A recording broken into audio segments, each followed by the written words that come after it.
21st Precinct, Sergeant Waters. How many hold-up men were there? Where? No, that's not in this precinct. But you give me the information. I'll see that the officers get there. Did they have guns?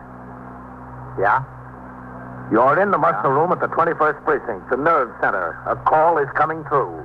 You will follow the action taken pursuant to that call from this minute until the final report is written in the 124 room at the 21st Precinct. All right. You just stay right where you are. The officers will be right there. Yeah.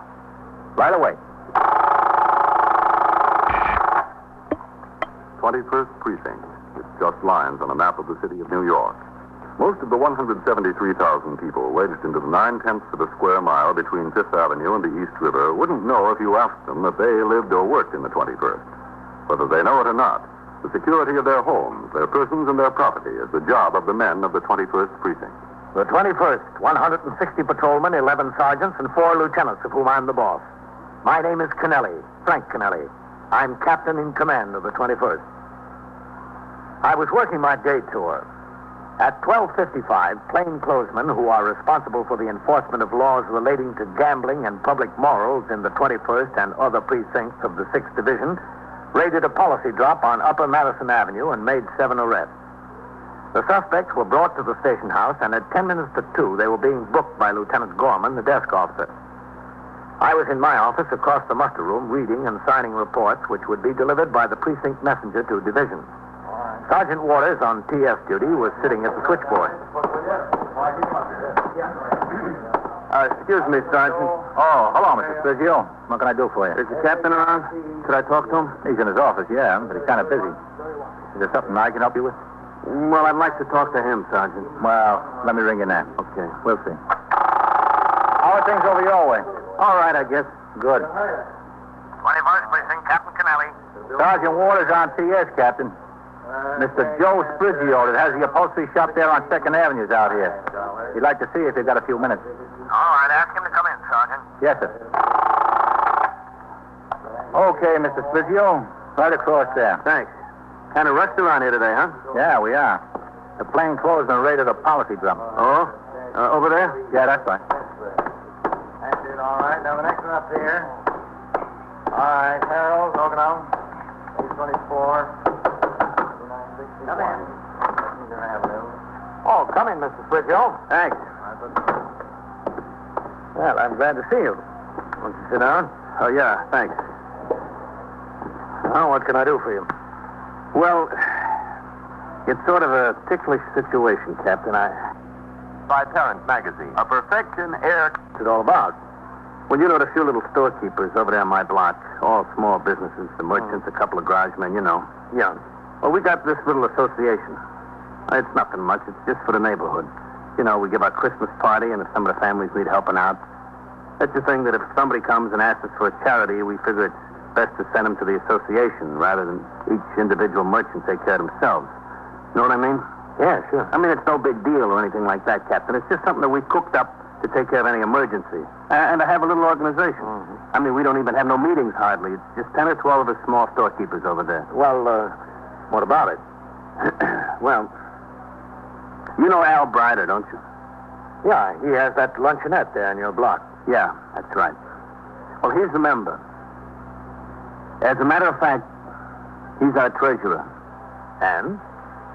Well, Al is a nice guy, Captain. And I don't like to go make him any trouble. He works hard. He runs that luncheonette. He's there day and night. But after all, the dough belongs to the association. Well, what happened? I hate to get anybody in trouble, Captain, but if he's going to be the treasurer, he's got to have some responsibility. Now, he's short over $200, and he can't come up with it. Okay. Now, I wouldn't come to you, Captain, except that, well, if a guy takes a job as the treasurer of an association, he's got to have some responsibility. I mean, that's what all the other members think. Well, what did he say when you asked him for it? Well, he admits he's short. He says he'll try to get it. Mm-hmm. He said he used the money to keep the luncheonette going. Now, he works hard. He runs that luncheonette. He's there day and night with his wife and everything like that. But, I mean, after all, it wasn't his dough, Captain. That's what I think. That's what all the other members think. Well, do you want to file a complaint against him, Joe? We just want our $200, Captain. Well, the police department isn't a collection agency. Yeah, I know it isn't. We don't want to file no charges against him, but... Well, we can't let him get away with something like that. Well, there's just two things you can do, Joe. You can see a lawyer and try to collect it from him in a civil suit. Oh, no. Or you can make a complaint, and the detectives and the district attorney will look into it from the point of view of a criminal case. Look, if we get a lawyer, it's going to cost us a fee, Captain. And if he's got nothing, we're out to $211 plus the lawyer's fee. Isn't there any way we could just, maybe sort of throw a scare into him? Not through the police department. Well, thanks, Captain. I'll walk out with you. I appreciate your help. If I've been any help. Only wish I knew what to do. Go ahead. Nothing else you can think of, huh, Captain? No? It'd be a shame for us to be out that $211. All right. We're not big businessmen, It's just a little association. It's not like the United States Chamber of Commerce. Hello, Captain. Matt? What have you got over there? Well, the plainclothesman raided a policy drop up on Madison Avenue. No? Lieutenant Matt King, Mr. Joe Sprigio. Oh, yeah. Hello? Mr. Sprigio runs the upholstery shop over there on 2nd Avenue. Oh, yeah. Lieutenant King is in command of the 21st Detective Squad. Oh, I'm glad to know you. Well, I won't take up any more of your time, Captain. I'm sorry I couldn't help you. That's all right. I guess this is a problem we have to work out ourselves. I think it is. Well, so long. Bye. Glad to have met you, Lieutenant. Yeah, same here. Social Security card. I hear that fellow does nice work, Captain. He's cheap. Yeah. My wife wants some foot covers made. I think I'll send her in there. Well, I hope he uses more judgment in his business than in picking a treasurer for his organization. No, what's the trouble? Well, the treasurer is short $200. Oh. And out of all the members, they picked the one guy who's done time for being a thief. Who's that? You know, Al Brider that runs the lunch net over there.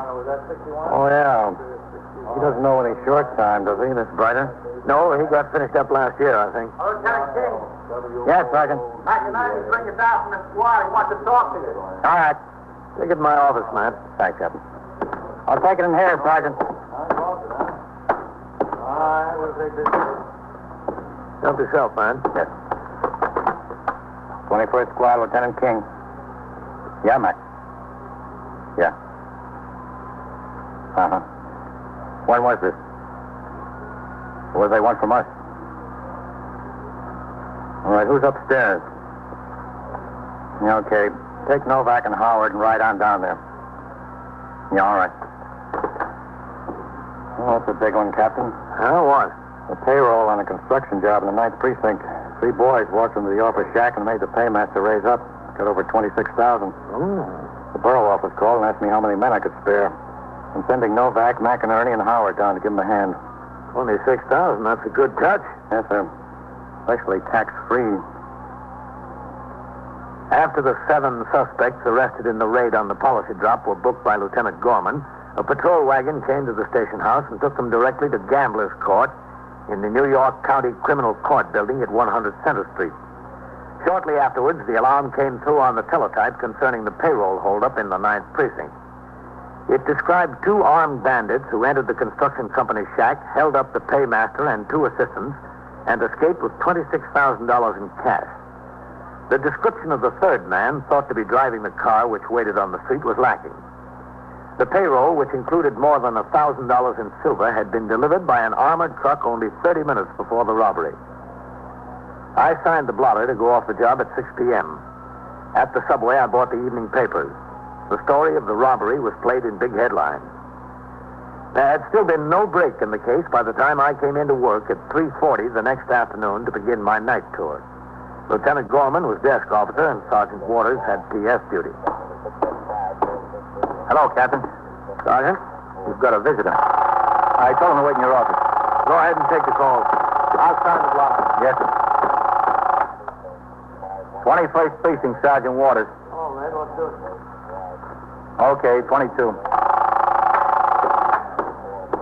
Well, who's the visitor, Sergeant? Oh, it's Joe Sprigio again. Yeah? He called the first thing this morning. They told him you weren't due in here until about 3:45. He asked if he can see you then. They told him it'd be okay if he wanted to take his chances that you'd be able to. He's been here since about 3:30. I told him to have a seat in your office. Okay, I'll be in there. Yes, sir. 21st Precinct, Sergeant Waters. Oh, hello, Mr. Spithill. Oh, Captain. Gee, I hate to bother you again, Captain. That's all right. What's on your mind? Well, excuse me. Sure. 21st Precinct, Captain Kennelly. Sergeant Waters on TS, Captain. The paychecks are here. All right, send them into the 124 room. Yes, sir. Well, what'd you decide to do about Al Brider, Mr. Spithill? Well, that's what I want to talk to you about. Nothing. Nothing. You were pretty steamed up at him yesterday. Yeah, I know, but he came into my store last night. He said he wanted to see me. He said to come into his luncheonette after I closed up. So I went in there. You know what? He gave me the money. $211. $211. Every cent he was short. Oh, that's so. You could have knocked me over with a feather. So, I guess we'll just kind of forget about it, huh? Well, it's up to you. But we're making him resign as treasurer. That's the least we can do. Here he was all the time complaining to us about how he spent the money in his business and he didn't have a nickel and all that. And he comes up with $211 all of a sudden. Well, I guess it's a good thing you didn't make a complaint yesterday. Yeah, I guess it is, Captain. But, Captain, it don't do a guy any good that's got a little business if he gets a reputation like that. You know what I mean? Mm-hmm. I mean, I thought I ought to come over and just get it straightened out with you. Well, I'm glad you got your money. And so are we. Even if it almost took a truck to carry it home. What do you mean? Well, out of the $211, nearly $60 was in small change. Oh, was it? Yeah, I said, what are you doing, Al? What's the idea? He said it was just change he took in over the counter. Change he'd been saving up. Oh. Telling you it'll take a long time to get $60 in change in that luncheonette. But I don't know. Don't make any difference as long as we got the money. It's a real load off my mind, I'm telling you. I want to thank you again, Captain. Oh, that's all right. Just want to make sure you didn't get me wrong ideas about Al. A little slow, maybe, but he paid up. I understand. Well, I'll see you around, huh? Yes, I'll see you, Mr. Spithill.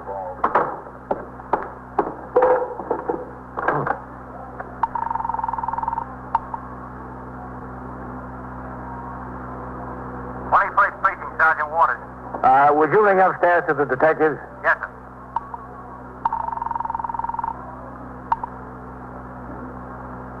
Squad, Detective Goldman. This is Captain Kennelly, Goldman. Is Lieutenant King around there?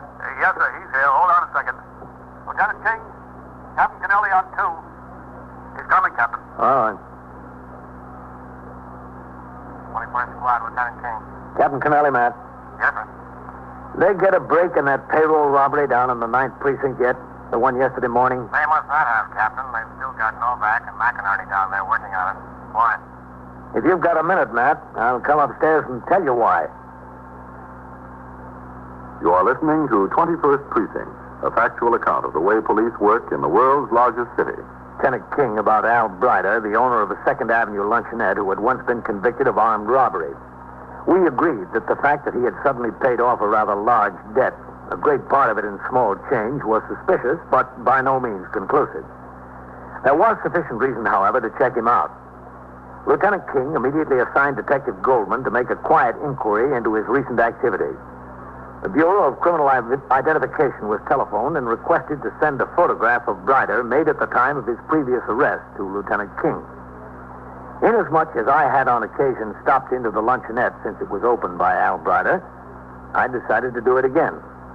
So after I turned out the platoon at 4 and completed some paperwork, I went on patrol of the precinct. During the course of that patrol, I instructed my operator, Patrolman Farrell, to drive down 2nd Avenue and stop up the block from Al Brider's luncheonette. I got out of the car and walked back past several small stores until I reached Al's place. Through the window, I could see there wasn't a customer in the store, just Al standing behind the small counter. Captain? Oh, Al. Oh, sit down. Make yourself at home. Oh, thanks. It's been a long time since I've seen you around here, Captain. Yeah, well, I was down the block. I thought I'd drop in and see how you're doing. Well, what do you have? Want to see a menu? No, just make it a cup of coffee. Oh, yeah. Sure. So what's new with the police department? Oh, what's new around here? Oh, you know, same old stuff. Well, how's business been? Any better? Yeah, can't you notice the improvement? All the customers? Ah, it's too bad. I thought this was a pretty good spot for a luncheonette. I thought you'd do swell here when you opened up. Well, it should be a good spot. Maybe it still will be if I can stick it out long enough. Things are that rough, hmm? Well, since this joint isn't paying its way, I got this little sideline that helps out, so. Oh, what's that? Well, I pack box lunches, take them around, sell them to guys on jobs, you know. Get out early in the morning selling the box lunch. Uh-huh. What kind of guys? You know, construction jobs, factories, places like that. Well, sounds like a good idea. Well, if it wasn't for that deal, I'd really be behind the 8 ball. Every nickel I make off the box lunches, I'd pour into here. Too bad. Want some more cream? No, this'll do. Things are looking up a little bit, Captain. Yeah, I hope so. At least I'm busy, at least between the box lunches and the luncheonette. Working day and night, I keep out of trouble. Well, thank goodness for that. Well, them days are over, Captain. You get older, you get some sense. I'm glad to hear it. When I was a kid, I was in one jam after another. A big, bold kid, that was me. Then they hit me between the eyes with that Sing Sing deal. I'm through with that kind of stuff. Don't pay. Well, that's good to hear. You know, somebody told me a couple of weeks ago you were having a hard time meeting your bills. I said you might have to close the place up. Who was that? Oh, I don't remember. Somebody around here. No, there's nothing to that. I don't think so. Well, I'm glad. I like to see somebody make a success out of a business. Well, it's not exactly a success as yet, but it will be. I get a pretty big crowd for lunch. I give them a good sandwich here. You can't beat it any place in the neighborhood. How about a hamburger? I'll show you. No, thanks. I had a late lunch. Well, stop around sometime, Captain, when you're hungry. What do you do with those box lunches? Just sell them to places around here? Yeah, I sell them all around. Uh-huh. Well, how far do you go? Well, I don't mess around much on the west side. I've got a few steady customers downtown, got a few uptown. Most of them are around here. Factories mostly, huh? Yeah, factories. And like I said, construction jobs. You know, these construction workers are making so much money these days, they're getting too high class to carry their lunch from home on the subway. Keeps me stepping. I can imagine. But I've got the plans, Captain. I figured on getting some more help in here. Maybe a cook and a waitress, and I can put in a little more time developing the box lunch business. If I can expand that a little bit and keep the luncheonette going, I'll be doing all right. Well, all that takes money. I'll manage, Captain. I talked to Al Brider until I finished my coffee. When I left, I got into the car and I instructed Patrolman Farrell to return to the station house. Lieutenant King and his detectives had already begun the investigation that might link Al Brider to the payroll robbery. I told him about my conversation. I went off the job at 6, and when I returned at 3:30 the following day for my night tour, there was a message that Lieutenant King wanted to see me. I went upstairs to the 21st Squad. I saw Lieutenant King sitting in his office with Detective Goldman. I walked over. Matt? Come in, Captain. Goldman came up with a few things. Will you shut the door? Yeah, sure. Hello, Captain. Goldman? Go ahead, Dan. Well, there's a couple of interesting things. Most interesting, Al seems to have gotten his hands on a good deal of cash in the last couple of days. In addition to the $211? Yes, sir. He owed a pretty big meat bill to a butcher around the corner from him there. Meat for the luncheonette. He sure got prosperous suddenly. Oh, when I was in there, he told me that things were pretty rough. But he did say that he had prospects that they'd get better. Well, the prospects seem to have come about pretty fast, Captain. Well, Captain, that's not the best of it. Yeah, tell the captain about the other, Goldman. This is a clincher to me, Captain. That box lunch business he has. Yeah? Well, from the description I get, he's been stopping down at that construction job where the robbery was every morning with 6 or 7 orders. Now, he's got one customer in the office there, one of the assistant payroll clerks. Oh? He's had plenty of opportunity to look it over and know exactly what goes on in there. Well, but he doesn't answer the physical description of any of the bandits. No, but he could have been driving the car. Yeah, he could have.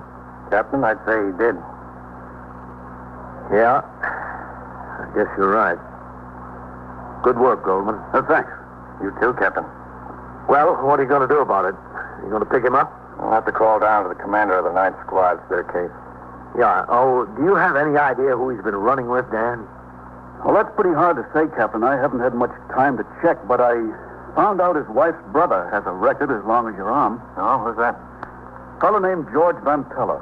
One of the neighbors where Al lives told me about the brother-in-law. He said Al and his brother-in-law are always together. I called down to BCI, and they checked out the name. Guy's got 5 or 6 arrests and 2 convictions for armed robbery. Goes all the way back to when he was a kid, 17. Oh, from the way it looks, right up to the day.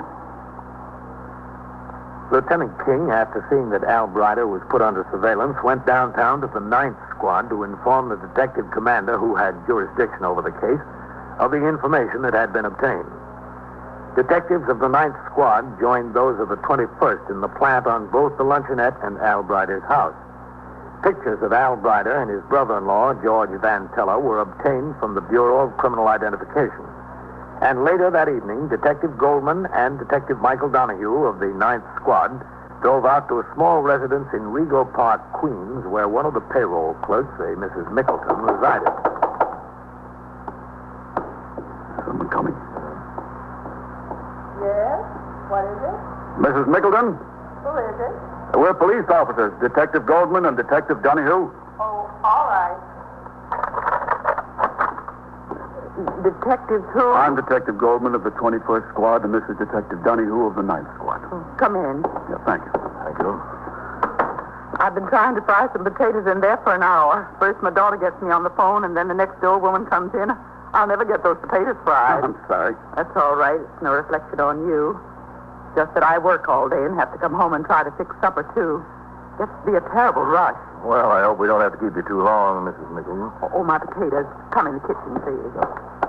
My husband likes them just so. Not too done and not too undone. You know how men are, don't you? Yes, we know how they are. You see? Just let me take them off the fire. Now, what can I do for you? Must be something about the robbery. If it wasn't something about the robbery, you wouldn't be here. Yes, it's something about the robbery. You caught those men. I bet you caught them. No, not yet, Mrs. Mickleton. Oh, that's a shame. Then what is it? Well, you said you'd recognize them if you saw them again. Oh, yes, I'd recognize them. 2, that is. I'd recognize the 3rd one also, except he was sitting in the car and I didn't see him. I'd recognize anybody. I've got a very good memory. A very good memory, Detective Donahue. Detective Donahue. I've got a couple of pictures here, Mrs. Mickleton. Pictures? Yes, photographs. Now, would you look through them and see if you can recognize any of these? See if any of them look familiar? Well, I'll try. That's all I can do is try. That's him. That's the one who held the gun on me. This one. Ah, fine. That's him. I can see him standing there before me with the gun pointed right at me, scooping up the money. He just scooped it up. Do you know about the others? Have you got the pictures on them, too? No, not yet. Do you know where they are? No, but we'll find them. And thank you very much, Mrs. Mickleton.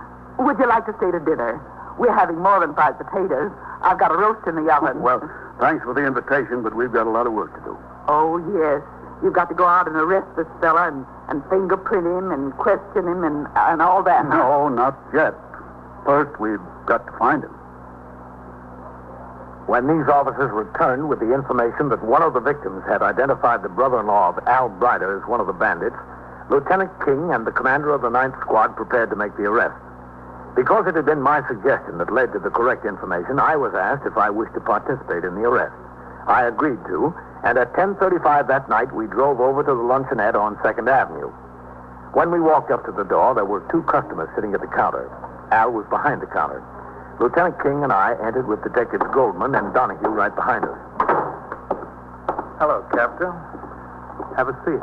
Al, this is Lieutenant King, commander of 21st Detective Squad. Hiya. Hello, Al. I see you've got a few customers. Yeah, I told you business was picking up. Can we talk to him? Yeah, sure. What's on your mind? How about going in the kitchen? Yeah, sure, if you want. Well, what's the trouble? There's nobody out there, is there? No, there's nobody there. I didn't get that chef I was telling you about. I didn't hire him yet. Okay, let's go in. Sure, this way. Come on. If you fellas want anything, just holler. I'll be in the kitchen. In there. Yeah.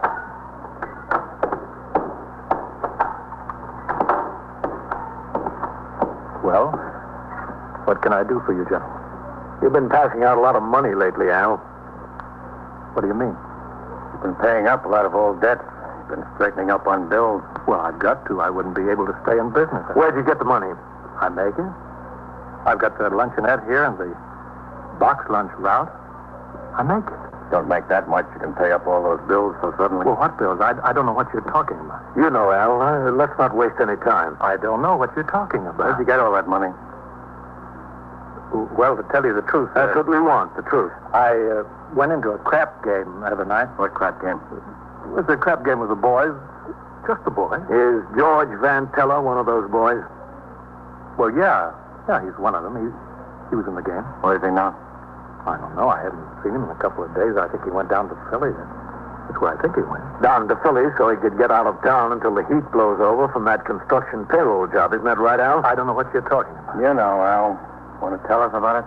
I don't know. I don't know what you're driving at. You fingered the job and drove the car. That's where you got the money, isn't that right? No, it's not right.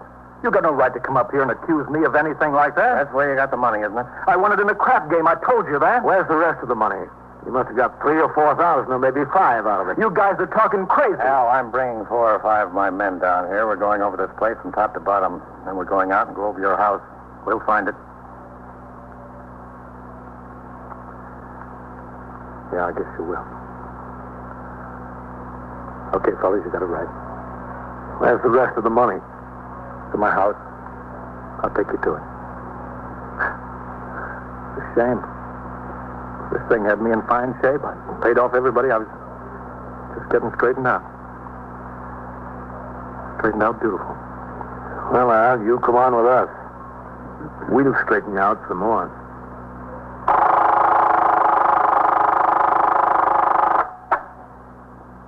"21st Precinct, Sergeant Waters." Yeah, CB. No, the call was for a car to go to 71st and 1st to meet the officer and bring in a prisoner. He counted a boy carrying a loaded revolver. Yeah, that's right. 681 will be okay. And so it goes. Around the clock, through the week, every day, every year. A police precinct in the city of New York is a flesh and blood merry-go-round. Anyone can catch the brass ring, or the brass ring can catch anyone. 21st Precinct, a factual account of the way police work in the world's largest city, is presented with the official cooperation of the Patrolmen's Benevolent Association, an organization of more than 20,000 members of the Police Department, City of New York. Everett Sloan in the role of Captain Kennelly, Ken Lynch as Lieutenant King. Featured in tonight's cast were Gladys Thornton, Harold Stone, Mandel Kramer, Wendell Holmes, Bill Smith, and Don McLaughlin. Written and directed by Stanley Niss. Produced for CBS Radio by John Ives. Art Hanna speaking.